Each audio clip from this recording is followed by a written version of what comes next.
constituída pelo ato 25/2020, com a finalidade de investigar os casos das fake news que surgiram durante as eleições de 2018 no estado de São Paulo.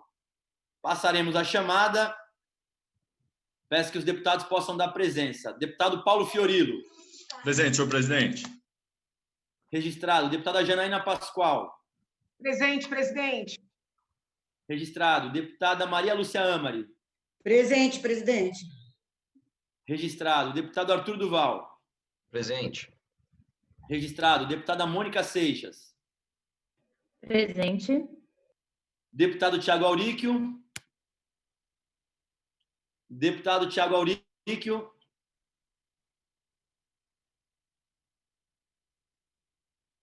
E este presidente que também está presente. A quórum, solicito à secretaria a leitura da ata da reunião anterior. Pela ordem, presidente. Com a palavra, deputado Arthur. Solicito a dispensa da leitura da ata. Havendo consenso, está dispensada a leitura da ata e fica considerada aprovada a ata da última reunião.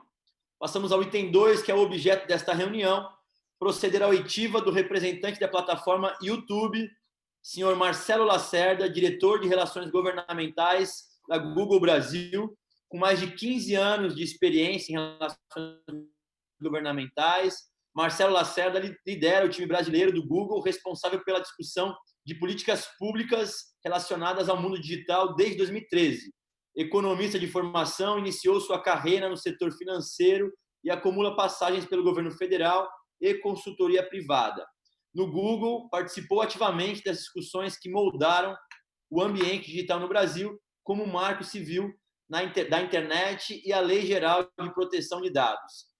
Foi solicitado o comparecimento perante essa CPI na finalidade de explanar sobre como o problema das fake news vem sendo tratado pela plataforma digital e quais medidas estão sendo adotadas para combater a disseminação de notícias falsas, um requerimento de autoria do deputado Edmir Chedi, que também já está aqui solicitando para entrar, a quem eu já agradeço a presença e, de forma especial, agradeço aqui a presença do senhor Marcelo Lacerda, a quem, em nome desse colegiado, agradeço pela gentileza de poder transmitir esse conhecimento. Nós estamos ao vivo pela TV Alesp, pelo YouTube da TV Alesp também. E eu passo a palavra a Vossa Excelência, desejando um ótimo dia e que essa reunião possa ser muito proveitosa para todos. Obrigado, presidente. Bom dia a todos e a todas, deputadas e deputados. Agradecer novamente o convite e agradecer a oportunidade de estar aqui hoje para a gente poder conversar um pouco sobre um tema tão importante, né? No Google, a gente também estamos bastante preocupados com o desafio gerado pela desinformação e por entendermos que é um assunto complexo e, por ser complexo, exige ações amplas e parcerias estratégicas com diferentes atores da sociedade. Infelizmente, ainda não existe uma solução única e definitiva para a questão da desinformação, mas por isso mesmo que o Google, o YouTube, todas as nossas plataformas, nós estamos comprometidos em desenvolver abordagens diversas para lidar com esse problema, sempre com o objetivo de manter um ambiente seguro e bem informado nas nossas plataformas. E hoje eu vou compartilhar um pouco dessas iniciativas que a gente tem aqui no Brasil com vocês. A ideia aqui é compartilhar um pouco com vocês da nossa missão e por que o conteúdo enganoso representa também um desafio, né, no nosso objetivo de alcançar essa missão. Em seguida, eu vou detalhar algumas ações que a gente tem contra a desinformação, para combater a desinformação, sempre com foco no investimento em tecnologia, no desenvolvimento e aplicação de políticas de conteúdo, no destaque de conteúdo de qualidade e no estabelecimento de parcerias com diversos atores da sociedade. Mas antes disso, eu queria pedir licença para os senhores e senhoras e falar um pouquinho do nosso comprometimento com o desenvolvimento econômico e social do Brasil e de como que o Google tem contribuído para a economia brasileira. De acordo com o nosso relatório de impacto econômico de 2019, do ano passado, levando em consideração as ferramentas de busca publicidade do Google, a nossa loja de aplicativo, que é o Google Play, e o YouTube, nós ajudamos a movimentar 51 bilhões de reais em atividade econômica para mais de 188 mil empresas, publishers, organizações sem fins lucrativos, criadores e desenvolvedores no Brasil. O Google existe há pouco mais de 20 anos, dos quais 15 nós estamos no Brasil. Aliás, nossa presença no Brasil é bem significativa. Nós temos presenças em 3 cidades do Brasil, aqui em São Paulo, onde fica a nossa sede. Além da nossa sede, a gente tem também aqui em São Paulo o Google Campus, que é um espaço separado, totalmente voltado para os empreendedores digitais, as startups. A gente também tem um centro de engenharia em Belo Horizonte, que é o único centro de engenharia do Google na América Latina, e o YouTube Space do Rio de Janeiro, na cidade do Rio de Janeiro, que é um espaço totalmente voltado para os criadores de conteúdo no YouTube. Fora isso, são mais de 3 mil funcionários, entre efetivos, temporários e terceirizados, que trabalham aqui no Brasil para o Google. Lembrando que, além da nossa sede, o Google Brasil tem uma empresa formalmente criada aqui, com um CNPJ, representantes legais, e recolhemos todos os tributos devidos às nossas operações no Brasil. Bom, e desde o início da criação do Google, a nossa missão é organizar as informações do mundo e torná-las universalmente acessíveis e úteis. A gente cria produtos e serviços que ajudam as pessoas a criar, compartilhar e receber informações como nunca antes. E um dos fatores que nos ajuda a promover esse impacto econômico e social, bem como garantir que os brasileiros continuem expressando sua criatividade na internet, é o fato de termos uma internet aberta. E é graças a essa abertura que o Google também existe. Mas isso não significa, deputados e deputadas, um vale-tudo em nossas plataformas. Ao longo dessas 2 décadas, trabalhamos para proteger a integridade de nossos serviços, combater abusos e maus atores e garantir que os usuários tenham, sim, experiências sempre positivas e seguras em nossas plataformas. Esse é um elemento essencial da nossa missão. Até por isso, a gente vê o retorno desse trabalho, que é a confiança dos usuários, que acreditam nesses valores, acreditam nesses serviços e recorrem aos nossos produtos e serviços sempre que precisam de uma informação útil para o seu dia a dia. Sem responsabilidade e comprometimento com o Brasil e com seus usuários, essa confiança não existiria. Por isso mesmo, investimos em uma enorme quantidade de recursos e muito trabalho para enfrentar os desafios gerados pela criação e compartilhamento de conteúdo controverso e de notícias enganosas. A nossa abordagem para lidar com a desinformação dos nossos produtos é baseada no investimento em tecnologia, no destaque de conteúdos de qualidade, no desenvolvimento e aplicação de políticas de conteúdo e no estabelecimento de parcerias multissetoriais. Trabalhamos diariamente para atualizar essas tecnologias e fazer parcerias estratégicas para que os usuários possam encontrar informações mais relevantes para suas consultas e busca de notícias. Aí eu queria trazer aqui exemplificar um pouco dos nossos esforços durante esse momento de combate à desinformação, durante esse momento desafiador que a gente está enfrentando da pandemia da Covid-19. Primeiro exemplo, especificamente da página no YouTube. Nós estamos exibindo painéis informativos que direcionam o usuário para o site da OMS. Esses painéis também aparecem quando o usuário faz uma busca relacionada ao coronavírus. E desde que eles já foram implementados, já receberam mais de 20 bilhões de impressões no mundo todo. Nós também criamos uma prateleira com as últimas notícias sobre o Covid-19, destacando conteúdos de fontes oficiais de jornalismo profissional, ajudando, assim, as pessoas a se manterem mais informadas. E como resultado dessas iniciativas, a gente viu que apenas no Brasil o consumo de conteúdo jornalístico no YouTube cresceu 75% no primeiro trimestre de 2020. Mas sabemos que, mesmo utilizando de tecnologia, sempre vão existir atores maliciosos que querem atingir nossos usuários. Então, para isso, a gente desenvolve políticas abrangentes para os nossos produtos, com base em informações de acadêmicos, especialistas, organizações não governamentais e até governos, sobre o tipo de conteúdo e comportamento que não é aceitável nas nossas plataformas. E, obviamente, essas políticas são todas públicas para que os usuários possam conhecê-las. Uma vez desenvolvidas essas políticas, nós aplicamos, usando uma combinação de máquina e revisão humana, para identificar e remover conteúdo que viola essas políticas. Para que isso seja feito de forma eficaz, a gente precisa dessa combinação de solução tecnológica com a grande base de talentos humanos. A tecnologia ela nos fornece escala e velocidade, né? Enquanto que o talento humano fornece o conhecimento contextual necessário para a gente ajustar e melhorar esses sistemas cada vez que a gente vai aplicando.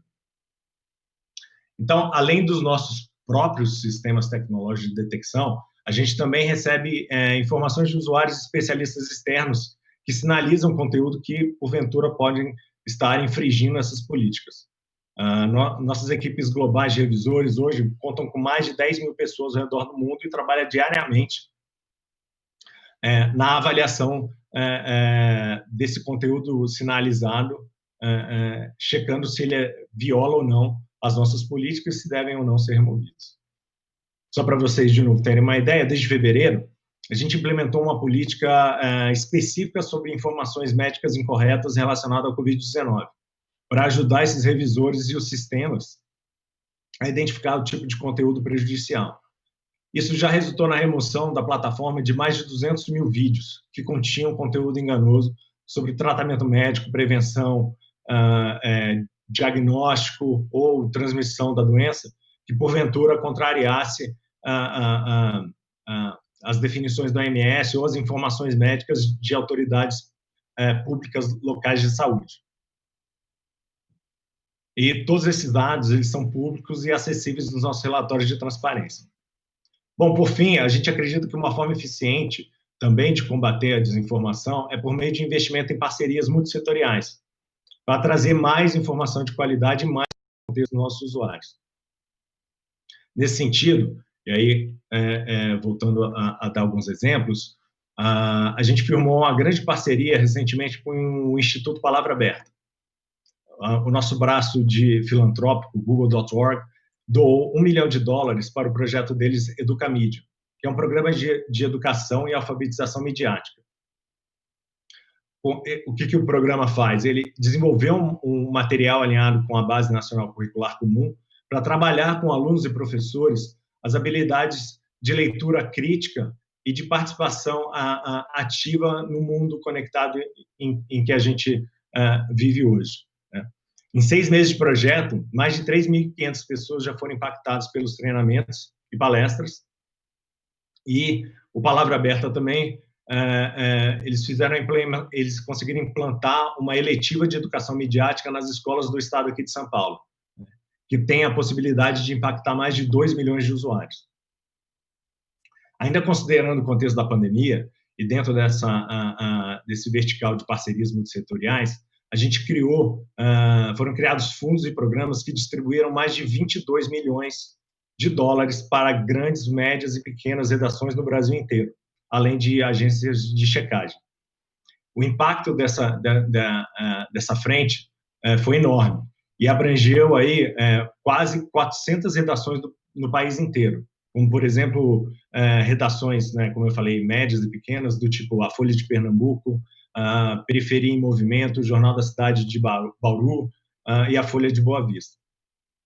Enfim, finalizando aqui, presidente, eu gostaria de ressaltar que eu não vim afirmar que o Google tem todas as respostas para esses problemas, mas que sim, nós estamos comprometidos em fazer a nossa parte.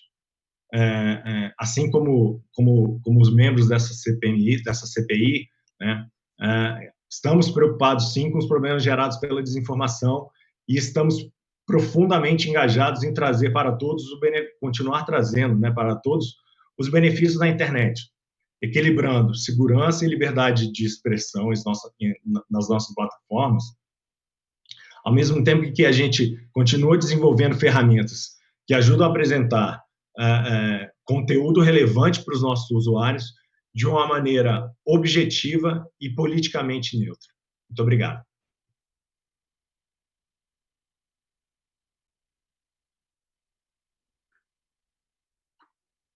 Bom, acho que com isso nós podemos dar início aqui às nossas inscrições. Eu acho que apareceu alguém aqui atrás, né? Acho que abrir a porta, não sei se chegou a atrapalhar, eu peço desculpa. Não, fique tranquilo. Marcelo, tranquilo. A nossa lista de inscrição já está aqui comigo. O primeiro inscrito é o deputado Arthur Duval.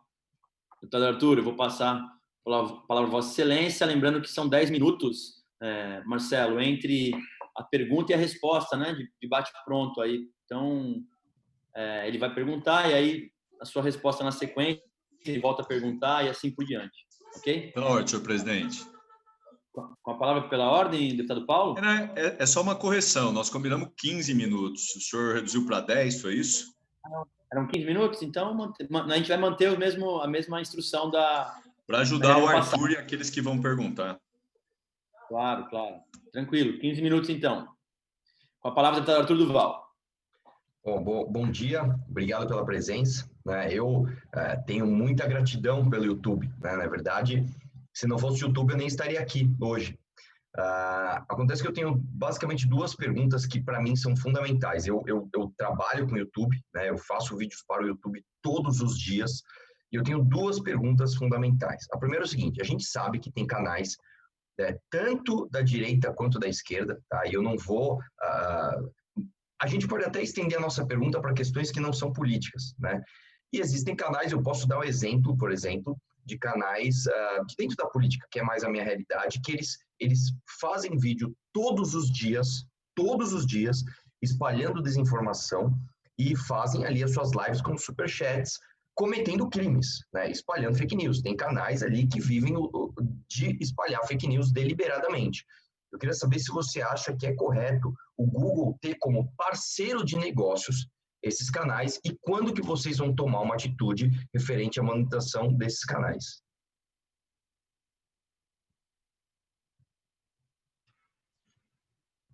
Deputado Arthur, muito obrigado pela sua pergunta.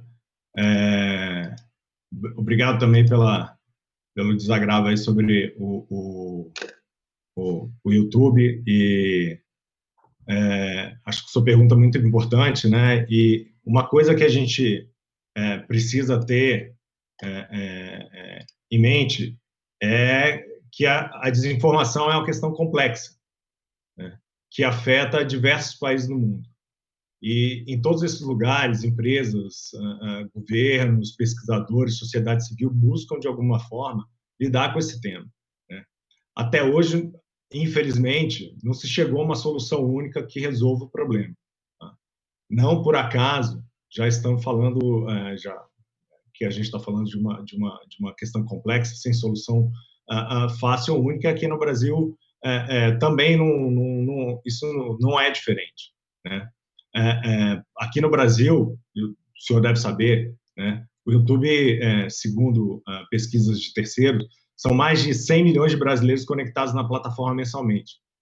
O país é uma das 5 maiores mercados da plataforma, sendo uma prioridade na visão global, né? E a gente sabe também que de 9 em cada 10 pessoas procuram a plataforma para aprender algo, né? E partindo desse conhecimento e sabendo do nosso compromisso em garantir que as pessoas encontrem informações úteis e relevantes, a gente decidiu fazer um trabalho de combate à desinformação baseado em 3 pilares, tá? É sempre conectar o usuário com informação útil e relevante de qualidade, remover e diminuir o alcance desse conteúdo duvidoso ou que contém desinformação e prejudicial, tá? Por exemplo, em relação à saúde das pessoas, e apoiando o trabalho de algumas organizações, como eu acabei de lhe dizer. De forma objetiva, né, o que a gente tem feito nesse caso, eu acho que vai muito no segundo pilar, que é remover ou diminuir o alcance de conteúdo duvidoso, né? Eu acredito que seja esse que o senhor esteja se referindo. Então, desde janeiro de 2019, a plataforma vem adotando uma política de dar cada vez mais alcance para esse tipo de conteúdo. Eu sei que pode parecer difícil, né? Mas o YouTube e o Google ele está comprometido na aplicação das nossas políticas, tá? E isso se reflete nos nossos números, tá? Por exemplo, a gente sabe que 98% dos usuários do YouTube eles nunca infringiram nenhuma das nossas políticas, né? E mesmo sabendo que uma minoria infringe essas políticas, a gente faz e trabalha diariamente na aplicação para que esse conteúdo tenha cada vez menos relevância dentro da plataforma. Obrigado pela resposta. Eu vou me permitir, então, fazer uma crítica perante a sua resposta, né? Ela foi, com todo respeito, muito pouco objetiva. E vamos lá. Você acabou de dizer que 98% dos usuários realmente não infringem as políticas. É muito fácil de você identificar aqueles que infringem, né? Nós que estamos aqui na vida política, e veja, eu não estou falando de censura, eu estou falando de impedir essas pessoas de terem a sua produção de conteúdo, de jeito nenhum, mas eu vou dizer para você que qualquer pessoa que tem um mínimo de instrução política sabe que, por exemplo, o canal Terça Livre vive de cometer crimes, né? Aliás, vou refazer essa frase, porque isso aqui dá até processo. Retira isso que eu falei, não vive de cometer crimes, falei besteira. É nítido que o canal Terça Livre, por exemplo, vive de forma duvidosa, vamos dizer assim, né? E todo mundo percebe, menos o YouTube. E os caras fazem lives e ganham muito dinheiro e tal. E, de repente, quando você vai ver, né, é o MBL que acaba sendo ali vítima de uma denúncia como essa. E o Google continua com os caras como parceiros de negócio. É uma coisa realmente muito questionável. Mas agora, dentro dessa questão algorítmica, e assim, é incrível como quem trabalha com o YouTube tem inúmeras pessoas tentando decifrar o algoritmo de vocês e é impossível, né? Eu tenho certeza absoluta, até o Mark Zuckerberg já assumiu que com o Facebook ele faz experiências algorítmicas, né, randômicas. É nítido que isso acontece na plataforma, é nítido. Tem semana que sem nenhuma explicação, você ganha inscritos, seus views estão triplicados, você ganha dinheiro, tá uma maravilha. 2 dias depois, tá no completo oposto, sem nenhuma explicação plausível, né? E aí a questão vem, vocês são uma empresa privada, vocês têm toda a liberdade do mundo de agir conforme vocês querem com o algoritmo de vocês. A questão é, eu como cidadão, como eleitor, como parlamentar ou até como um pré-candidato, qual a garantia que eu tenho que o YouTube não privilegia de forma algorítmica conteúdo A ou conteúdo B? De forma objetiva, qual a garantia que eu tenho, além de um texto bonito no site, que o YouTube não privilegia A ou B? Vamos lá. Obrigado, deputado, de novo pela sua pergunta. Vou tentar, então, ser um pouco mais objetivo na minha resposta. Em relação ao Terça Livre, né, ao canal que o senhor citou, infelizmente, eu não tenho como comentar casos específicos, né? O que eu posso dizer e afirmar é que, cada vez mais, a gente tem trabalhado para dar destaque a conteúdos de fontes confiáveis e de fontes profissionais, dando cada vez menos destaque, né, para conteúdos de cunho duvidoso, tá?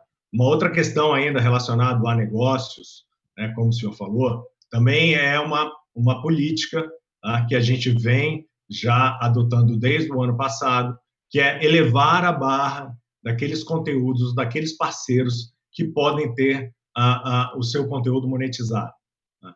Então, a gente tem trabalhado fortemente para que essa barra de monetização seja um benefício, né? E não seja algo para que todo ou qualquer conteúdo seja monetizado, tá?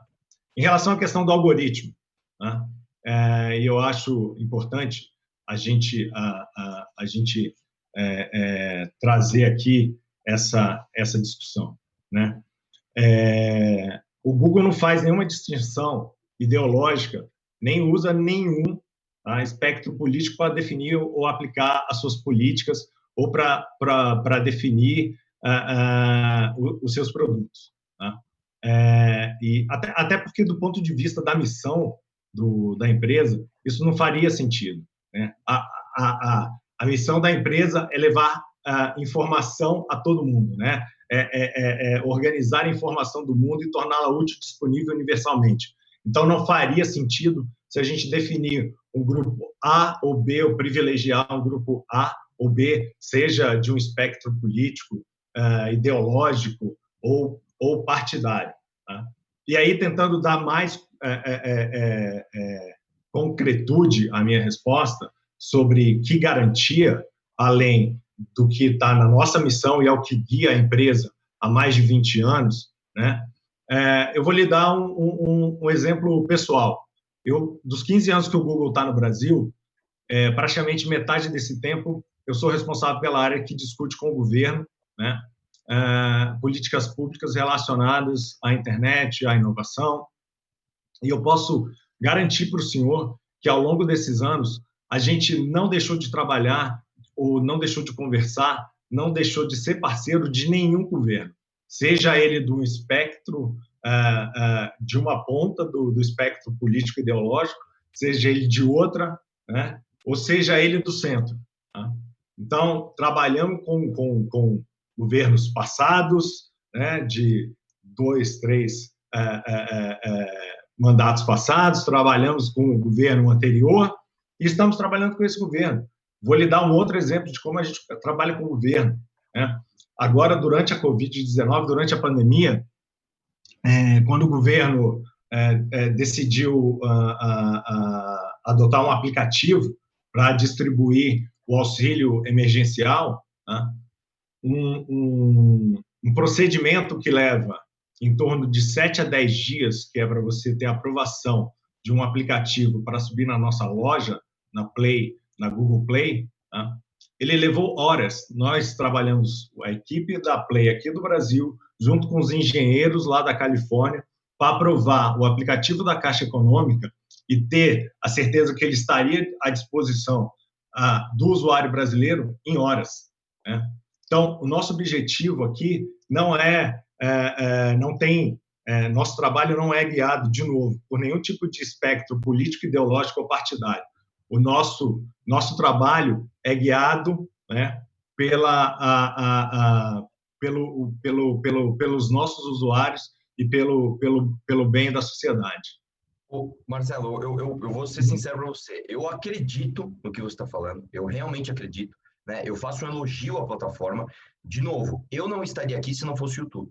Eu acho que a gente tem que tomar muito cuidado com a questão da liberdade de expressão, né? Até quando você fala, né, de dar mais relevância para veículos oficiais ou não, eu acho que a mídia alternativa ou as pessoas comuns que não são jornalistas profissionais ou propagadores profissionalizados de informação, eles encontraram um espaço no YouTube e isso é positivo, isso é uma revolução que, a meu ver, a plataforma, né, que vocês representam fez de uma maneira maravilhosa, né?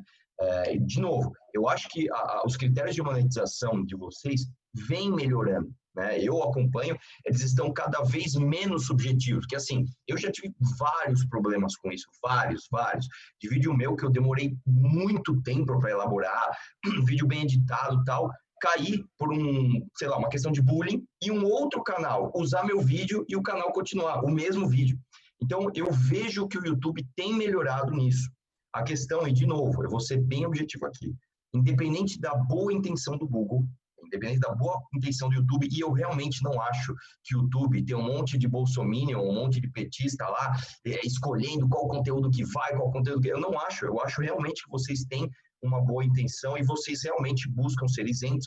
A pergunta é bem objetiva. Mesmo vocês tendo a intenção, né? Vamos supor, isso a minha do Instagram falou, por exemplo, se você tem uma publicação no Instagram onde as pessoas estão comentando isso é falso, isso é mentira, isso automaticamente o algoritmo reduz ali o alcance daquela publicação. E eu perguntei para ela, e se uma pessoa tem uma militância, ela combina ali em grupos de WhatsApp, tipo notícias verdadeiras, só que de um espectro político diferente do dela, as pessoas irem lá e comentarem esse tipo de palavra. Como que você garante que você não vai vitimizar um tipo de discurso A ou B, ainda que não intencionalmente? E ela falou, não tenho garantia, não tenho como te garantir, né? Então, a minha pergunta, eu vou repetir ela e eu queria que fosse bem objetivo. Qual a garantia que eu tenho, além de você me dizer que a intenção do Google não é privilegiar A ou B, e eu concordo com isso, qual a garantia que eu tenho que, ainda que de maneira involuntária, vocês não estejam privilegiando conteúdo A em detrimento do conteúdo B? Deputado, bom, eu vou tentar, eu sei que o senhor pediu uma forma objetiva. De uma forma objetiva, eu vou tentar explicar como são feitas, por exemplo, as melhorias de algoritmos de resultado do Google. Tá? A gente está constantemente desenvolvendo esses algoritmos.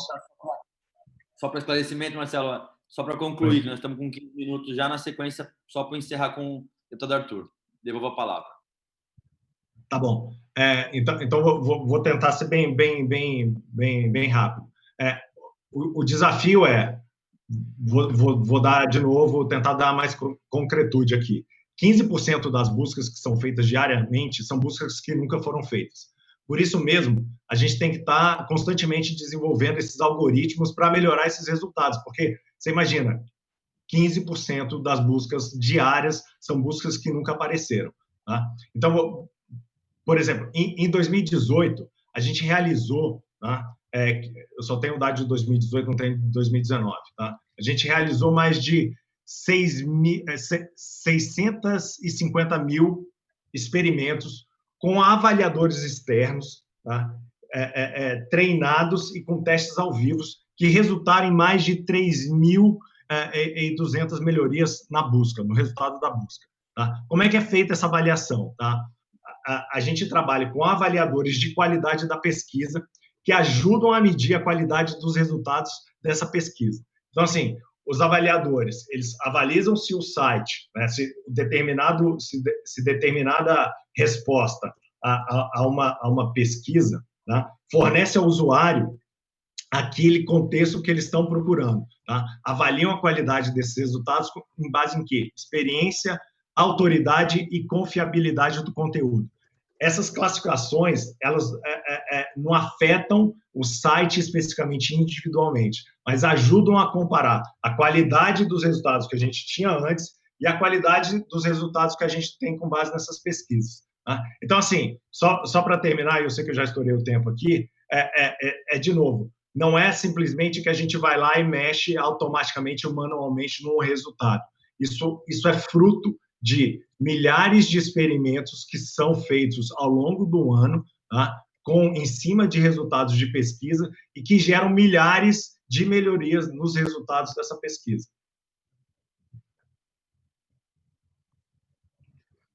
Ok, dessa forma, nós vamos seguir aqui a lista de inscrições. Na sequência, deputado Arthur, se tiver alguma outra coisa, tenta se inscrever novamente, dependendo conforme for a lista de inscritos aqui. Passo a palavra, então, ao deputado Michedi, autor do requerimento que formalizou a vinda das plataformas nessa CPI. Caro presidente Caio França, parabenizá-lo pela condução dos trabalhos, senhoras e senhores deputados presentes, agradecer a presença do Dr. Marcelo Lacerda, que é representante da Google hoje.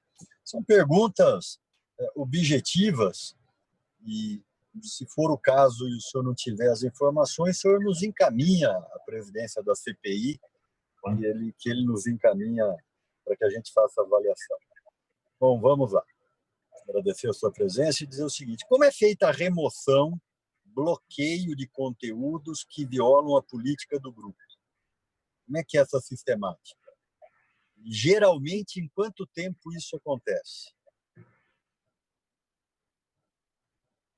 O senhor quer ir respondendo ou o senhor quer que eu faça todas as perguntas? Como o senhor não. Eu posso responder. Bom, então, remoção e ou bloqueio, né? A gente, como eu falei, a gente desenvolve políticas sobre o tipo de conteúdo que é permitido na plataforma. Tá? Com base nessas políticas, tá? O conteúdo, ele é avaliado, e aí, como eu falei, a gente tem dois tipos de avaliação. Tem uma avaliação que é feita por máquina, que ajuda a gente na quantidade, né, a dar a escala para essa avaliação, e uma quantidade que também é uma revisão que é feita por humanos por conta do contexto. Tá? Um conteúdo, para ele ser avaliado, tá? A gente tem várias formas. Uma delas, por exemplo, qualquer usuário pode, por exemplo, ir lá e denunciar um conteúdo, né, vis-à-vis uma dessas políticas. Esse conteúdo ele vai ser analisado. Uma vez feita essa análise, tá? e identificado que aquele conteúdo ele viola uma dessas regras, vamos para um vídeo específico. Esse vídeo é removido, e o autor do vídeo, o dono do conteúdo, o autor do conteúdo, ele é informado qual foi o motivo, qual foi a regra, né, a política, a diretriz da comunidade que ele infringiu. E ele tem 30 dias para contestar essa decisão. No caso do canal, para a gente remover um canal,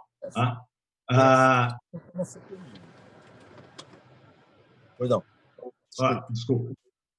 No caso de um canal, para o canal ser removido, ele tem, isso leva 3 etapas. Né? Então, ele precisa primeiro tomar uma primeira etapa, né? Ter ter um primeiro alerta, depois o segundo alerta, só depois que ele não cumpre, né, ou viola pela terceira vez algum tipo de política, aí o canal é removido. Tá? Lembrando, deputado, de novo, que todo usuário tem 30 dias para questionar essa remoção ou esse bloqueio. Tá, mas chega uma denúncia, vocês realmente identificam que eles violaram. E vocês, olha, isso aqui tem que tirar para ele se justificar em até 30 dias. Isso leva quanto tempo depois da denúncia? Em média? Em média, eu não tenho esse prazo, realmente eu não sei. Tá. O senhor pode encaminhar para a gente depois, por gentileza? Posso. Ok. A estrutura do grupo, o senhor estava dizendo que são cerca de 3.000 pessoas no Brasil, é isso? Isso. No Brasil. No Brasil. Na hora, a minha internet falhou aqui, que eu estava em trânsito, eu ouvi que o senhor falou que eram 3.000, ouvi que o senhor disse que a sede é em São Paulo, que eu já vi por cima de um outro prédio, e é bonito ver a estrutura de vocês. E as outras duas, o senhor falou que tinha 3, se não me falha não. As outras duas Isso. são onde? A gente tem um centro de engenharia que fica em Belo Horizonte, e a gente tem o YouTube Space, que é um espaço para os criadores que fica no Rio de Janeiro. Entendi. Se o senhor puder encaminhar depois para a CPI, para a gente ter as informações, a gente gostaria de ter o acesso ao número sobre esse trabalho que vocês realizam, né? Qual é a média de vídeos bloqueados pelo YouTube, diária, mensal, aqui no Brasil, para a gente entender de Brasil e, se possível, no estado de São Paulo, né? E se existirem dados mais regionalizados também, eu gostaria de ter, se é que é possível, né? A gente tem, deputado, oh, meu Deus, eu esqueci a palavra, hein? O relatório de transparência do YouTube. Né? O senhor pode caminha para a gente. Isso, só que, infelizmente, a gente não tem dados regionais aqui por estado, né, ou por região. Mas eu tenho dados de Brasil, de quanto que a plataforma removeu, tá? Quanto desses vídeos foram removidos automaticamente, quanto desses vídeos foram removidos com quantas visualizações. Tá? Importante também, até para pegar o gancho da sua pergunta, né, sobre a questão da denúncia, né, quantos usuários. O Brasil é o terceiro país no mundo em que usuários mais flagueiam, né, como a gente fala internamente, né, mais notificam conteúdos possivelmente que estejam violando as nossas políticas. Tá? A gente só fica atrás da Índia e dos Estados Unidos. Entendi. Bem, Tubazan, nós estamos aqui chegando a uma próxima eleição, né? Cada 2 anos o Brasil passa por um processo democrático importante, né?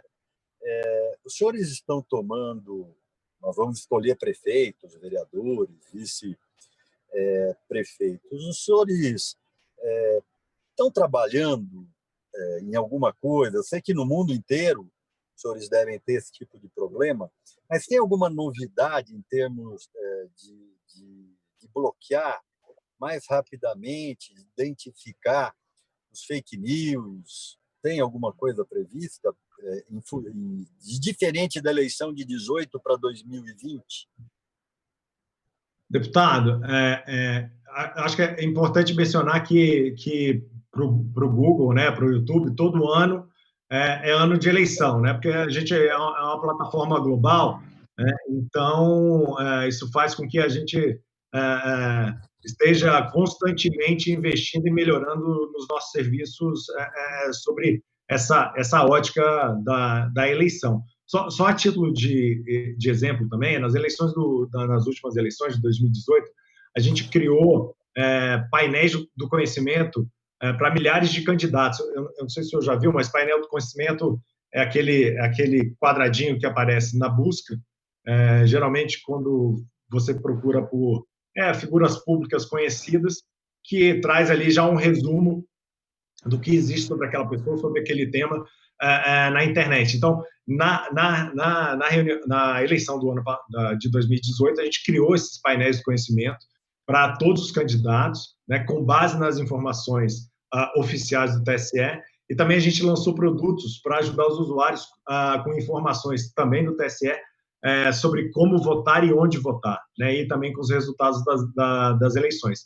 Para 2020, quer dizer, para 2020, a gente segue nesse trabalho de apoiar, de proteger e informar, né, os usuários durante essa jornada das eleições, né? A gente continua o trabalho de parceria junto com o TSE, inclusive a gente faz parte do programa de enfrentamento e combate à desinformação do TSE, e já lançamos aqui os recursos como tirar o seu título de eleitor e como votar, né? Então, devemos ter mais novidades aí em breve. Muito bem. E os senhores poderiam encaminhar a CPI? Toda a CPI acaba propondo, na maioria das vezes, uma nova legislação, né? Uhum. Aqui, eu, pelo menos, e acho que a grande maioria de todos que participam da CPI, ou a totalidade, ninguém quer cercear o direito das pessoas se comunicarem, né? Que é a plataforma de vocês da comunicação. É que o jornal, a rádio, a televisão se pronunciam de alguma forma ou por alguém, acabam sendo responsáveis, né? Então, nós precisamos achar uma fórmula que isso diminua, né? Nós temos que achar o equilíbrio entre a liberdade de expressão e poder coibir o fake news. Os senhores poderiam contribuir conosco, encaminhando sugestões a essa CPI de como nós poderíamos trabalhar? Claro, claro. É importante isso para que nós, deputados, tenhamos conhecimento para que a gente faça o melhor possível, né? E sabemos que essa lei vai ter que ser aprimorada a todo momento, né? A tecnologia vai mudando, a pandemia está aí, já mudou. Eu acho que todas as redes sociais, eu acho que todo mundo está usando muito mais, inclusive as escolas, a medicina, tudo nós vamos partir para usar mais internet e redes sociais. Então, eu queria solicitar para que os senhores contribuíssem com o trabalho da CPI, presidida pelo nobre deputado Caio França, em que eu sou membro, encaminhando sugestões para que a gente possa errar menos, tentar acertar o máximo. Queria lhe agradecer muito a sua presença e as suas explanações. Muito obrigado, Marcelo. Obrigado, deputado. Só um comentário sobre a questão de legislação, e eu acho importante aqui também deixar claro, né, que a gente escuta muito falar sobre as plataformas, né, são contra a regulação, são contra a lei, né, que a internet é uma terra sem lei, e no caso específico do Google, eu queria dizer que, de forma alguma, a empresa é contra qualquer tipo de regulação ou qualquer discussão sobre legislação, né? E a maior prova disso é a nossa participação durante toda a discussão do Marco Civil na internet, a nossa participação durante a discussão da Lei Geral de Proteção de Dados, é a nossa participação aqui hoje, né, nessa audiência, junto com os senhores e as senhoras. do ponto de vista específico de legislação sobre a internet e tecnologia, acho que uma coisa que a gente deve ter sempre em mente é que as definições legais, elas, por definição, elas são rígidas, né? E o comportamento, né, de maus atores, eles são fluidos, né? E o desenvolvimento tecnológico também, né? Então, o que a gente entende só é que legislações que venham afetar a internet, né, elas devem levar isso em consideração, né? Devem ser principiológicas, né? E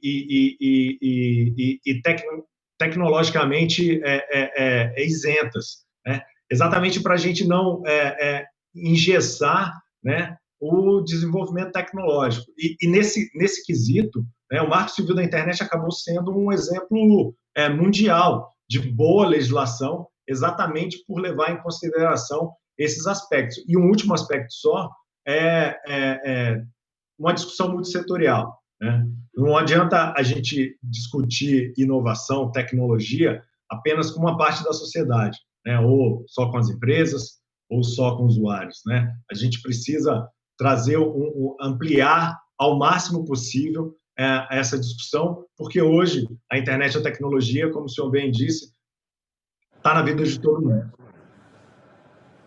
Muitíssimo obrigado, agradeço as suas considerações e, quanto antes possível, encaminhe as informações e as sugestões. Muito obrigado, senhor presidente. Obrigado, deputado Edmir, pela colaboração também com o tempo. Dando sequência à nossa lista de inscritos, convido a deputada Janaína Pascoal para que possa fazer uso da palavra. Muito obrigada, presidente. Cumprimento o senhor Marcelo, agradeço o fato de ter acatado o convite da comissão.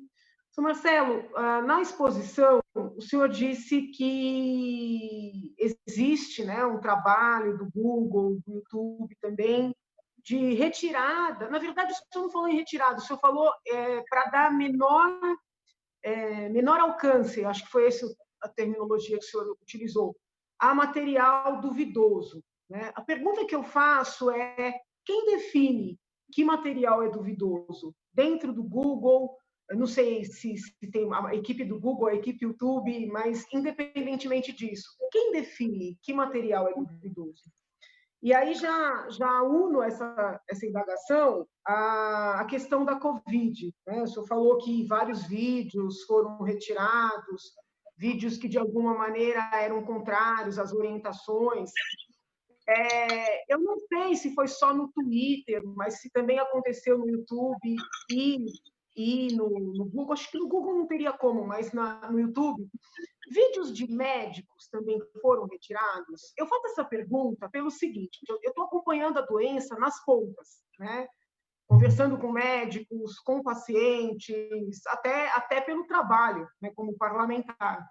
E existe uma divisão bastante significativa na própria comunidade médica, né? Alguns que seguem aquela linha de orientação do ministro Mandetta: olha, fique em casa, espere ter sintomas graves e só aí vá para o hospital. E outros, que me parecem os mais corretos, que dizem o seguinte: quando começarem os sintomas, já busque ajuda, né? E aí tem médicos trabalhando com anti-inflamatórios, outros com antibióticos, outros com vermífugos. E notícias recentes me chamaram muito a atenção de vídeos de médicos, professores, inclusive, serem retirados das plataformas, por força de um discurso, vamos dizer assim, dominante da própria OMS, que vai na linha do discurso do ministro Mandetta, que eu respeito, porque eu sei que a ciência nunca é uniforme, mas me parece equivocado. Então, eu queria entender: quem é que define que material é duvidoso?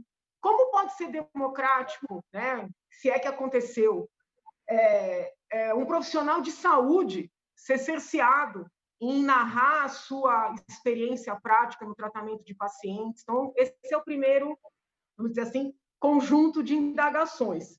Aí, mudando um pouco o foco, eu entro na seara da monetização,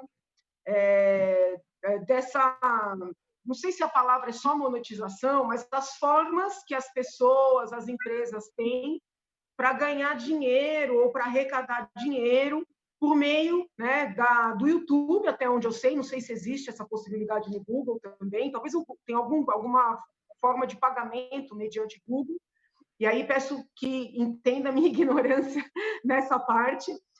Eu queria entender melhor, né, as formas das pessoas, das empresas ganharem dinheiro por meio das duas plataformas que o senhor representa hoje, como as próprias plataformas lucram com isso. E aí eu queria saber se existe um trabalho interno para evitar que as plataformas sejam utilizadas para a prática de crimes, tá? Vou falar especificamente da lavagem de dinheiro. Quem estuda o desenvolvimento, né, da lavagem de dinheiro, quando eu digo desenvolvimento, é a teoria em torno desse crime, sabe que esse tipo penal nasceu para coibir o tráfico de drogas. Então, no primeiro momento, apenas o dinheiro oriundo de tráfico poderia ser alvo de lavagem. Depois, veio o que a gente chama de segunda geração da lavagem, onde um grupo fechado de crimes, né, poderiam dar ensejo à prática de lavagem. Então, o dinheiro advindo de sequestro, o dinheiro advindo de extorsão, que tem a extorsão mediante sequestro, mas outros tipos de extorsões, dinheiro advindo de corrupção, poderia ser objeto de lavagem. A terceira geração, que o Brasil acabou adotando em 2012, prevê que qualquer tipo de ilícito antecedente pode dar ensejo à lavagem. E pelo que eu estou avaliando, ainda não chegou, não tem uma teorização em torno disso, mas já tem algumas ações práticas, que eu não quero dizer que sejam justas, tá? O fato de ter uma mega operação, de ter uma investigação, não significa que haja justiça no fato concreto. Mas, em tese, já existe o que a gente pode chamar de uma quarta geração da lavagem de dinheiro, onde os agentes da repressão estão, vamos dizer assim, voltando os olhos, né, para essa forma de ganhar dinheiro por meio das plataformas, né? Quando a gente vai estudar as cartilinhas de prevenção à lavagem, você tem todo um trabalho na área de obras de arte, né, na área de sistema financeiro, na questão de jogos de loteria, né? E, por enquanto, não existe uma tratativa, né, das plataformas. Então, eu queria saber, as plataformas já estão atentas, né, a essa quarta geração da lavagem de dinheiro e já estão desenvolvendo ferramentas ou normativas de compliance para evitar serem utilizadas, né, como meio para a prática de lavagem? Então, eu queria saber como é que estão as discussões, se é que há, nessa seara. Então, é o segundo conjunto de indagações. E o terceiro ponto, que é algo que me preocupa muito, que tem a ver com a privacidade, né? Eu já tinha como certo que quando você faz uma busca no Google, vou dar um exemplo, você quer adquirir um vestido florido, né?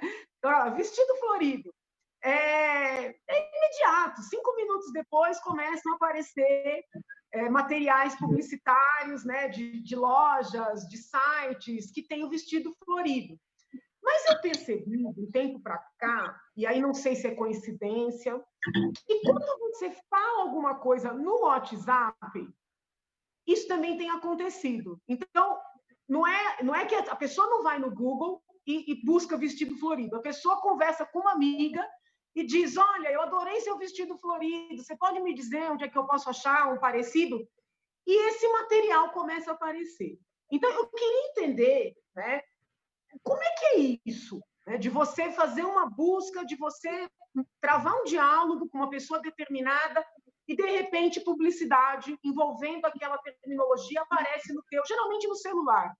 Eu queria saber como é que é isso, porque isso traz uma preocupação em termos de intimidade, né? Porque, enquanto é material publicitário, a gente se preocupa mais com as camadas vulneráveis, as crianças, as pessoas com alguma deficiência cognitiva, que podem ser, de alguma maneira, induzidas. Mas, se eles estão, né, se vocês estão acessando para fins de publicidade, podem estar também acessando para outros fins. Então, eu queria ouvi-lo a esse respeito. Seria isso, com os meus agradecimentos. Tá bom. Obrigado, deputada.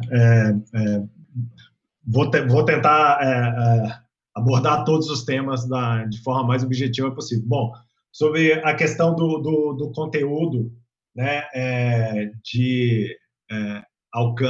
do conteúdo duvidoso ou não, como é que isso é determinado?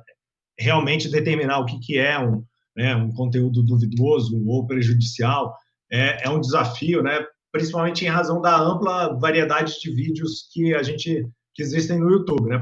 Só também, de novo, para tangenciar, né, a nossa conversa, por minuto, são subidos na plataforma mais de 500 horas de vídeo, né? Então, é uma quantidade enorme, tá? E exatamente para dar conta, né, dessa quantidade enorme, né, a gente utiliza de máquina, mas a gente também utiliza, né, do fator humano para dar essa contextualização. Então, a gente conta com avaliadores externos, tá, espalhados no mundo todo para fornecer informações importantes sobre a qualidade desses vídeos também. E esses avaliadores, eles se baseiam em diretrizes públicas para orientar o trabalho deles, tá? Então, assim, cada vídeo é avaliado, né, e recebe aí 9 ou mais opiniões diferentes em algumas áreas importantes, eventualmente aquelas que exigem especialistas na área, né? Acho que a senhora trouxe a questão da Covid, né? Para conteúdo relacionado à Covid, a gente tem seguido as orientações da OMS, né, que é uma organização mundial, global, assim como as nossas plataformas, porque a gente precisa, senão, imagina ter uma orientação para cada...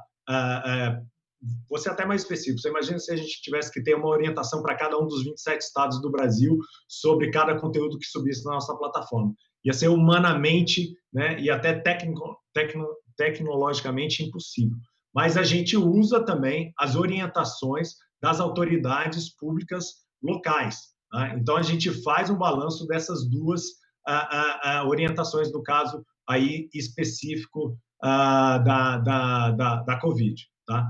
Baseando no consenso, né, que vem dessa colaboração desses avaliadores, aí a gente usa sistema de aprendizagem de máquina, né, testado para construir um modelo que aí vai auxiliar nessa revisão diária, tá, dessas inúmeras horas de vídeo que eu falei, para encontrar e coibir ou diminuir, né, a disseminação desse conteúdo que eventualmente seja duvidoso ou até, se for no caso, prejudicial e infringir as nossas políticas, a gente retirar, né? E ao longo do tempo, né, a precisão desses sistemas, eles só tendem a melhorar à medida em que a máquina tende a aprender mais com cada vez que ela avalia mais conteúdo, tá? E assim, até tem um outro aspecto também que é no desenvolvimento das nossas políticas, tá? A política também ela não é desenvolvida só internamente sobre o ponto de vista do Google, né? Essa política ela também leva em consideração, tá? Tem uma escuta ativa da sociedade até para a gente determinar que tipo de conteúdo ou que tipo de comportamento pode ser autorizado ou não a ser publicado na plataforma, tá? Então, assim, a gente escuta muito a academia, a gente escuta muito a sociedade civil, né? E a gente escuta muito o usuário também, né? Tem uma até sobre essa questão que a senhora falou de diminuir, né, a quantidade ou não de vídeos, né, de dar relevância ou não. A gente percebeu, por exemplo, no ano passado, que assim, tinha muitos usuários que começaram a reclamar assim, eu vou no YouTube e procuro assim, como fazer um cookie ou como fazer um bolo, né? E aí o usuário passava toda vez, ele vai lá, faz o seu bolo, etc. e tal, queria fazer o bolo, fiz, volta para utilizar a plataforma para outros fins, mas aí está sempre aparecendo um vídeo sobre fazer o bolo, sobre fazer o cookie, mas a pessoa já fez, né? Então, tem vários tipos de conteúdos também e vários tipos de sinais que a gente leva em consideração, né, para balancear o que deve realmente ser recomendado ou não recomendado e baseado nessa escuta, como lhe falei, da sociedade como um todo, né? Questão da monetização, né? No caso específico do Google, a gente tem um programa, né, o programa de parceria do YouTube, que é o que possibilita o usuário a monetizar o seu conteúdo. Tá? E de forma bem objetiva aqui, a gente tem alguns critérios. Quais seriam esses critérios para que esse conteúdo possa ser monetizado? Tá? Primeiro, seguir todas as políticas. A gente também tem política de monetização no YouTube. Tá? O segundo é ele ter mais de 4.000 horas de exibição pública válida nos últimos 12 meses. Tá? O terceiro critério é ele ter mais de 1.000 inscritos. Tá? E todos eles, né, precisam estar em conformidade com as nossas diretrizes da comunidade também. Tá? Porque, enfim, se é um conteúdo que já infringiu alguma dessas diretrizes da comunidade, também, ele pode perder esse o que a gente chama de recompensa, né? Que é uma coisa valiosa, que é poder monetizar o seu conteúdo, né? Deixa eu ver se eu anotei. Sobre a questão de lavagem de dinheiro, né? Enfim, isso é algo que sim nos preocupa, né? A gente até vou dar um passo atrás, né? Agora que eu vi aqui, a senhora perguntou também como é que a plataforma se remunera, né? Até porque nossos serviços são gratuitos, né? Você pode abrir um Gmail de forma gratuita, você faz a busca também gratuita, né? Você cria um canal no YouTube também de forma gratuita, você pode usar nosso serviço de armazenamento na nuvem, o Google Drive também gratuito. E o que possibilita, né, a disponibilização dessas ferramentas todas de forma gratuita? É a publicidade, né? Então, é a publicidade que mantém, que possibilita, né, que todos esses serviços sejam prestados de forma gratuita. E a gente tem uma rede, então, né, de pessoas que fazem uso das nossas plataformas de publicidade, e a gente serve essa publicidade em vários canais. Bom, assim como no YouTube, também existem regras para que você possa participar, né? Seja como o seu conteúdo possa receber publicidade, né, ofertada pelas nossas plataformas, como para você também utilizar essa plataforma eventualmente para fazer publicidade do seu produto. Tá? E essas regras também são bastante rígidas e até para prevenir, né, questões como as quais a senhora levantou, nós temos regras e barras, né, rígidas sobre quem pode utilizar, quem pode anunciar e quem pode receber esses anúncios. Tá? E só a título também de exemplificação, lá em 2019, a gente removeu quase 3 bilhões de anúncios que infringiram essas políticas. Tá? Então, eventualmente, sei lá, anúncios que não estão em conformidade, que trazem, por exemplo, algum tipo de discurso de ódio, né? Ou infringem alguma política específica nossa, como, por exemplo, você fazer anúncio de armas, que não é proibido. Tá?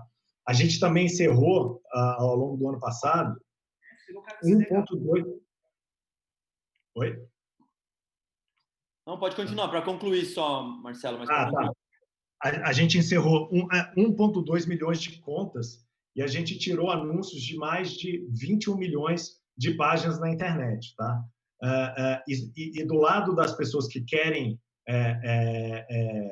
anunciar, tá? Ou utilizar dessa rede de anúncios, só aqui no Brasil, no segundo trimestre desse ano, das pessoas que aplicaram para utilizar essas plataformas de anúncio, apenas 1/3 foi aprovada. Então, a gente tem uma barra muito alta, né, para que tipo de usuário pode usar essas plataformas. E aí a última questão, que é a questão da privacidade, que eu acho super importante, isso é uma questão também que para a gente, assim como a desinformação, é primordial no Google. E aí, deputada, eu convido a senhora, se a senhora tem uma conta no Google, a olhar o seu perfil, né? Porque a filosofia do Google é que os seus dados precisam, os dados são de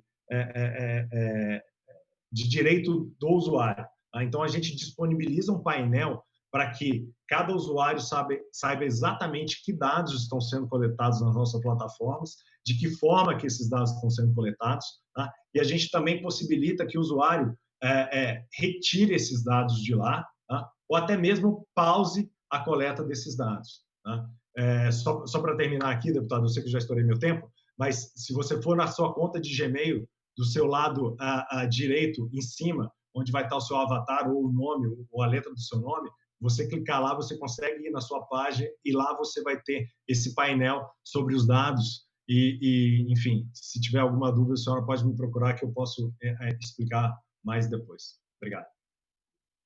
Presidente. Com a palavra, Janaína. Deputada Janaína. Muito rapidamente. Eu entendi essa questão dos dados que o senhor falou, mas, assim, e quando a gente faz uma busca que não tem nada a ver com os nossos dados, entendeu? Por exemplo, você manda no WhatsApp alguma coisa dizendo, quero comer comida indiana, e aí, de repente, começa a clicar, né, sobre restaurante indiano. Eu acho que isso não tem a ver com os dados. Né? Por que isso acontece? É isso que eu queria entender. Desculpa, deputada, mas aí a senhora está falando sobre um comportamento relacionado a uma outra plataforma. Né? Eu posso lhe explicar como é que funciona essa coleta quando você faz uma busca no Google, né? Ou quando, como eu falei, por exemplo, quando você faz uma busca no YouTube. Numa troca de mensagens numa plataforma que não é a nossa, eu infelizmente eu não consigo explicar como se dá essa questão dos dados. Deputada Janaína. Por exemplo, só um minutinho, presidente. E quando é no YouTube, concluir mesmo, que já então tem 19 minutos, deputada. Tá, não, tudo bem. Se alguém puder perguntar isso, quando é a busca no YouTube ou no Google, se é natural a gente ficar recebendo. É isso que eu queria entender. Eu explico no meu tempo de fechamento, eu volto nessa questão. Perfeito. Dando sequência aqui, passa a palavra, então, ao deputado Paulo Fiorilo. Obrigado, senhor presidente. Espero não gastar meus 15 minutos. Obrigado, senhor Marcelo Lacerda. Eu quero retomar aqui o escopo da CPI. O senhor sabe, trata de fake news nas eleições de 2018. Antes, eu queria fazer uma pergunta ao senhor, na verdade, duas. O senhor fez uma exposição escrita, perfeito? Isso. O senhor pode remetê-la para a CPI? O senhor pode encaminhá-la para a CPI, por favor? Com certeza. A segunda, o senhor tem um canal no YouTube? Tem. Quantos seguidores o senhor tem? Eu acho que uns 2, porque meu canal é fechado, ele é do meu Gmail, ele é particular e ele não é público. Deve ser minha mãe, meu pai, alguma coisa assim. Um canal fechado, ele serve para quê? Desculpa a minha ignorância. Ele serve de repositório para os meus vídeos. Só para isso, ele não tem a possibilidade de ganhar adeptos, de seguidores, porque ele está fechado, perfeito? Isso, exatamente. Então tá bom, só para eu entender. Eu queria começar, então, sobre eleições. E aí, deputado, desculpa interrompê-lo. Qualquer usuário de Gmail, ele automaticamente tem um canal no YouTube, que ele pode utilizar ou não, e ele pode configurar da forma que ele achar melhor. Deixar ele público, deixar ele fechado. E se eu deixar ele fechado, eu uso só para guardar meus vídeos. Isso. Por exemplo. Eu posso usar também para algum tipo de comunicação ou não? Eu acho que não, mas eu fico lhe devendo essa resposta. Mas o senhor pode usar, por exemplo, como eu faço? Eu subo o vídeo dos meus filhos lá e quando eu quero compartilhar, eu compartilho com a minha mãe, com meu pai, com minha sogra, com meu sogro, enfim. Não, só para eu entender, que assim, eu não sou usuário, eu não sou um youtuber, como a gente tem aqui na sala um deputado que o deputado Arthur Duval, que já falou, mas eu tenho um filho de 7 anos que ele conseguiu ter um canal no YouTube para ele, e me chamou a atenção, porque tem a relação com a idade, o canal de vocês, não tem? Tem. O canal, o YouTube não é uma plataforma para menores de 13 anos. Para menores de 13 anos, a gente tem uma plataforma específica que é o YouTube Kids. Perfeito. O dele é o Kids. Bom, vamos lá. Nas eleições de 2018, o senhor tem lembranças se houve alguma suspensão ou remoção de contas feitas pela plataforma, pelo YouTube, por exemplo, com motivos relacionados a conteúdo ofensivo, a imagem de pessoas e instituições, ou contas suspeitas de disparo em massa? O senhor tem algum dado sobre o processo eleitoral de 2018 envolvendo as plataformas que o senhor tem em relação, que o senhor se relaciona aí? Deputado, infelizmente, especificamente sobre as eleições, eu não tenho dados sobre pedidos de remoção. O que eu posso lhe afirmar é que, de novo, a gente trabalha em conjunto com o TSE e na época das eleições a gente tem um time jurídico que fica aí 24/7 à disposição para receber todos os pedidos, analisar e cumprir os pedidos e as ordens judiciais oriundas do TSE. Em 2018, o TSE pediu para vocês retirarem? Eu não tenho ciência de nenhum caso específico, mas eu acredito que sim. E sim, o senhor pode verificar e informar essa CPI se as páginas ou seu conteúdo retirado tem relação com as eleições no estado de São Paulo? E se tem, se o senhor pode remeter os links em que essa CPI possa ter acesso àqueles que foram removidos, porque o senhor disse que isso é uma política pública de transparência das plataformas, certo? Isso, não, isso. Transparência é uma questão muito séria para a gente, e a gente tem relatórios de transparência, tanto do YouTube quanto os pedidos de remoção que a gente tem na busca. Esses relatórios são públicos, mas, infelizmente, eles não chegam a essa granularidade, né, de um evento específico num país específico, por exemplo, as eleições de 2018. Mas eu posso mandar, por exemplo, a gente tem os relatórios de pedidos de remoção, eles são semestrais, os relatórios de remoção do YouTube, eles são trimestrais, eles têm trazem dados tanto do Brasil como um todo, né? Então, o senhor vai poder ver ali quantos pedidos de remoção a gente teve num determinado semestre ou num determinado trimestre, no caso do YouTube, tá?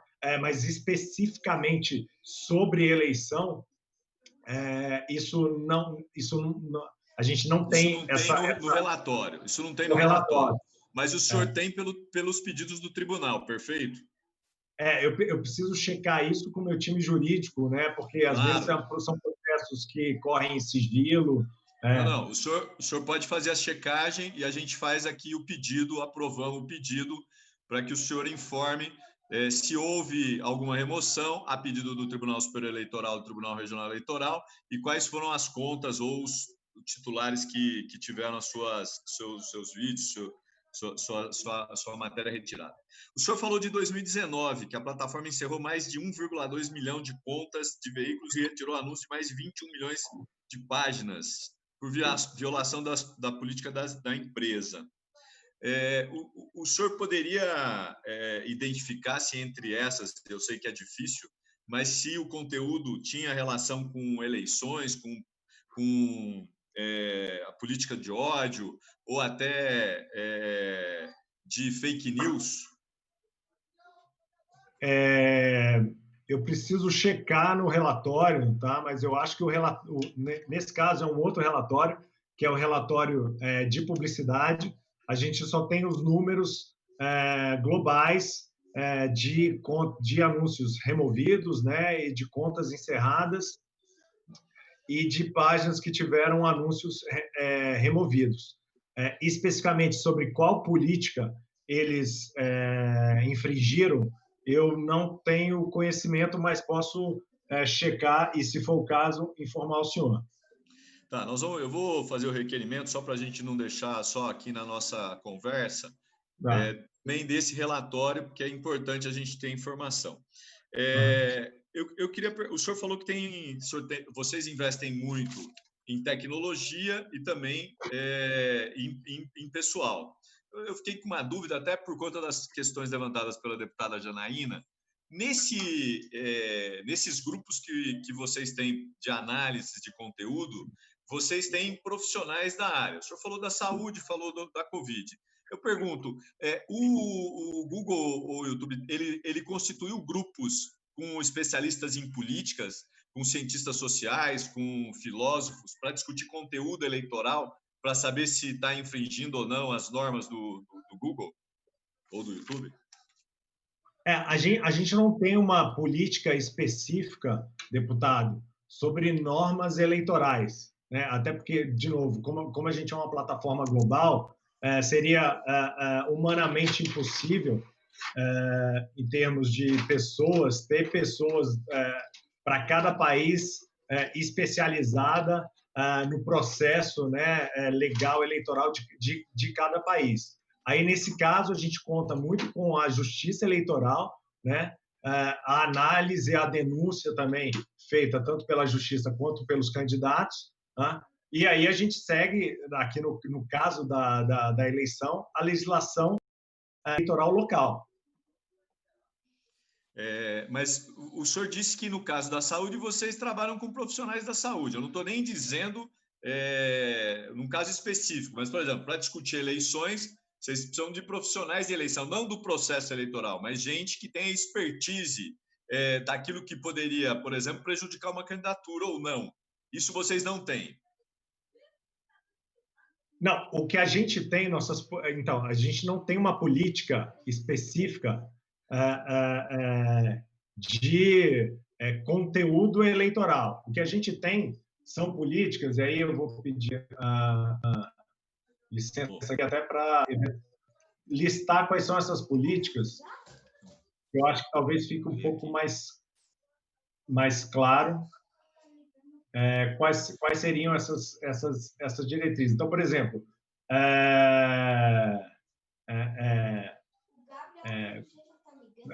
vamos lá, políticas ou práticas enganosas, né, como falsificação de identidade, nudez e conteúdo sexual, conteúdo nocivo ou perigoso, conteúdo explícito ou violento, discurso de ódio, assédio e bullying virtual. Esses são, de forma genérica, né, de forma ampla, as políticas, né? Então, não teria uma pessoa ou pessoas que vão... não é possível fazer uma denúncia sobre esse vídeo ele está infringindo o Código Eleitoral brasileiro, né? Teria que ser com base em uma das políticas que a gente tem sobre o conteúdo em si. Ok. Deixa eu perguntar para o senhor. Existe algum mecanismo de checagem de impulsionamento de publicidade ou vídeos com conteúdo de fake news, ou só se tiver denúncia? Como é que vocês checam? Então, a gente não tem uma política... de checagem. Não, a gente não tem uma política de fake news, né? Vamos lá, né? Considerando que os produtos que a gente tem, né, eles devem ser aplicados de maneira compreensível e previsível para o usuário, né, e para os criadores também, né? E trabalhar nessa escala que é a internet, né? Então, desenvolver uma política única para a desinformação é um desafio, né? Porque ela acaba se manifestando de maneira diferente e em produtos e plataformas diferentes, né? Então, sei lá, por exemplo, a gente tem as diretrizes da comunidade do YouTube que descrevem o conteúdo que é proibido no YouTube. essas diretrizes foram criadas para lidar com conteúdo problemático, por exemplo, como discurso de ódio, ou assédio, spam, né, ou segurança infantil. A desinformação, né, é óbvio que a gente ataca a desinformação, mas de uma forma, uma abordagem mais holística, né, através de todas essas diretrizes da comunidade. Então, vamos lá. Deixa eu tentar dar um exemplo. Se o conteúdo visa enganar o eleitor sobre o horário, o local, os meios, ou os requisitos de elegibilidade, né, para votação, isso é proibido não porque pela política de desinformação, mas pela política de spam, práticas enganosas ou golpe. Tá? Enquanto, sei lá, o conteúdo criado com o intuito de falsificar a identidade de um candidato, né, ele também não é permitido porque exatamente a gente tem uma política, né, de novo, né, de spam ou prática enganosa. Não sei se eu me fiz entender. Entendi. Eu queria entrar na questão da monetização. O senhor falou que tem alguns critérios para monetizar aqueles que estão no YouTube. O senhor deu 4. Seguir a política do YouTube, eu queria, se o senhor pudesse depois mandar a política do YouTube para a gente, que eu acho que era importante até para entender a política. Ter 4.000 horas, 1.000 inscritos e as diretrizes da comunidade. Além disso, vocês também observam, por exemplo, se esse canal, o Arthur citou, o deputado Arthur citou o Terça Insana, isso? Já até Terça Insana não, né? Bom, citou o canal dizendo que continua no ar, etc. e tal. Não vou usar as expressões que ele usou para não fazer parte do processo com ele. Mas, assim, existe algum mecanismo para evitar a monetização desses tipos de vídeos, por exemplo, esses que estão na política de vocês? Os vídeos que seguem as políticas, né, são os vídeos que têm a maior probabilidade de serem monetizados. Aqueles que seguem a política são aqueles vídeos que a gente chama de a recompensa, a gente recompensa com a possibilidade de monetização. Os vídeos que não seguem a política, né, bom, se eles infringem a política, né, esses vídeos ou esses canais eles podem ser removidos. Tá?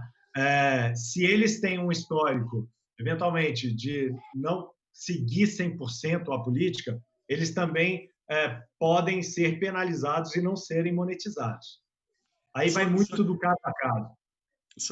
O senhor tem como mensurar o que é a monetização? Vocês têm uma tabela aqui para pagar os vídeos, o que é produzido? Como funciona? Não, a publicidade digital ela é dinâmica. Ela vai muito ela depende muito da campanha, né? E de quanto o anunciante está disposto a pagar. Então, não existe nenhum tipo de tabela de remuneração por conteúdo. É normalmente um anunciante que paga o vídeo, não necessariamente Isso. Vocês? Não. O anunciante ele paga o anúncio.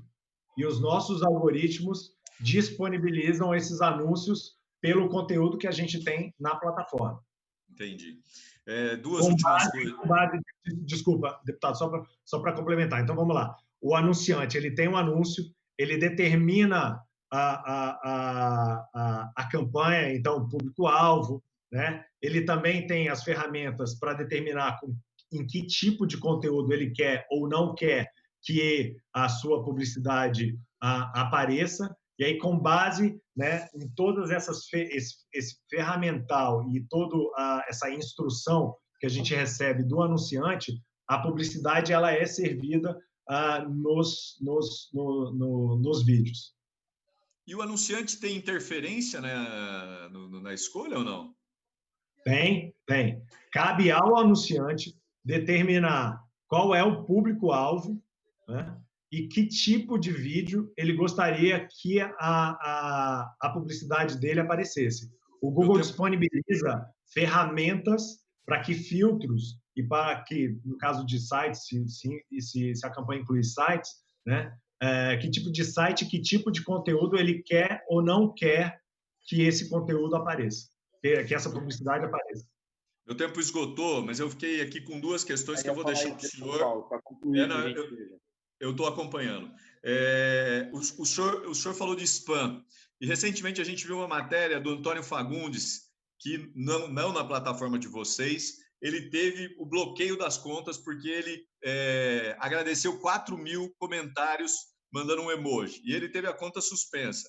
Isso me parece uma coisa que a tecnologia e as pessoas não captaram. Eu não sei se vocês sofrem desse mesmo problema. E a outra coisa que eu queria deixar registrado é o problema que o deputado Arthur levantou da sabotagem virtual, principalmente agora no processo eleitoral.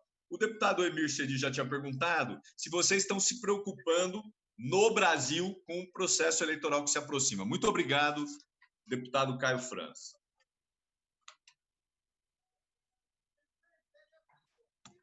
Bom, dessa forma, então, nós encerramos aqui a lista de inscrições. Ô, Caio, desculpa, como terminou as inscrições, só pedir para o Marcelo, para o senhor Marcelo, se ele pode encaminhar as respostas a essas 3 questões que eu coloquei, só para não perder mais tempo, porque a gente tem mais uma plataforma para ouvir. Muito obrigado. Ele vai, eu acredito, deputado Paulo, que tanto a sua quanto a deputada Janaína, que foram as questões que ficaram no ar para ele poder fazer a conclusão, mas vou passar a palavra ao Marcelo, mas já peço então que ele possa fazer as conclusões em relação a esses questionamentos que ficaram e, na sequência, já também a sua despedida. Depois eu volto aqui, mas só quero te agradecer, Marcelo, pela gentileza aqui em participar conosco. Nós temos mais uma plataforma para poder ouvir na sequência e é importante que as plataformas possam estar sempre à disposição para mostrar que, assim, uma tentativa de melhorar esse tipo de relacionamento, a questão da política da plataforma em relação às fake news. Então, eu quero agradecer em nome de todos os colegas aqui, mas vou devolver a palavra para que você possa concluir a sua exposição de hoje. Caio, só para corrigir, a terça não é insana, era livre. Obrigado. Terça livre, ok. Bom, vou tentar endereçar a pergunta da deputada Janaína sobre a questão dos dados. Então, vamos lá. Uma vez, deputada, a senhora estando logada, né, e feita uma pesquisa, por exemplo, na busca, esses sinais são captados como sinais de interesse. Então, vou lhe dar, e aí, a partir daí, por que esses sinais são captados? Para que a experiência na plataforma seja sempre a mais positiva e mais assertiva possível. Vou lhe dar um exemplo concreto meu, né? Eu gosto muito de rock, eu gosto de uma banda que chama Pantera, né? Então, toda vez que eu vou no YouTube, eu espero que quando eu procuro Pantera, ela não me venha nem com, sei lá, o animal Pantera, com vídeos do animal Pantera, e nem com, sei lá, vídeos da Pantera cor-de-rosa, porque ela já entendeu, né, através dos sinais das minhas buscas, de que o meu interesse na palavra Pantera está relacionado com a banda de rock Pantera. Esses dados, tá? A forma como esses dados são coletados e quais dados são coletados e quais são esses sinais, isso está à disposição de todos os usuários, né, nesse painel de controle que eu lhe falei da sua conta do Gmail, em que você pode pausar a coleta desses dados, entender quais são os dados que foram coletados, inclusive excluir esses dados. Tá? Em relação à pergunta sobre o TSE, né, sobre as eleições, como eu falei, eleições para a gente, para o Google, tem eleição todo ano, a gente vive esse processo globalmente todo ano, então a gente tem trabalhado, sim, com o Tribunal Superior Eleitoral ao longo das eleições passadas e já estamos aí trabalhando com eles para as eleições desse ano, já lançamos alguns produtos e estamos trabalhando para trazer outros produtos ainda para a eleição deste ano. E, presidente, para finalizar, eu só vou agradecer, obrigado pelas perguntas, é um prazer a gente poder esclarecer mais sobre a plataforma, espero que tenha sido suficiente e vou aqui me esforçar para enviar o quão logo os pedidos que me foram feitos ao longo da minha explanação e ao longo dos questionamentos. Muito obrigado, boa tarde a todas e todos. Nós te agradecemos, Marcelo. Agradecemos a sua presença, a sua participação. E, se necessário for, nós convidaremos novamente para poder explicar algumas coisas. Peço que possa encaminhar os pedidos que foram feitos da sua fala, de alguns materiais que serão encaminhados para essa CPI. E a gente encaminha para todos os colegas também.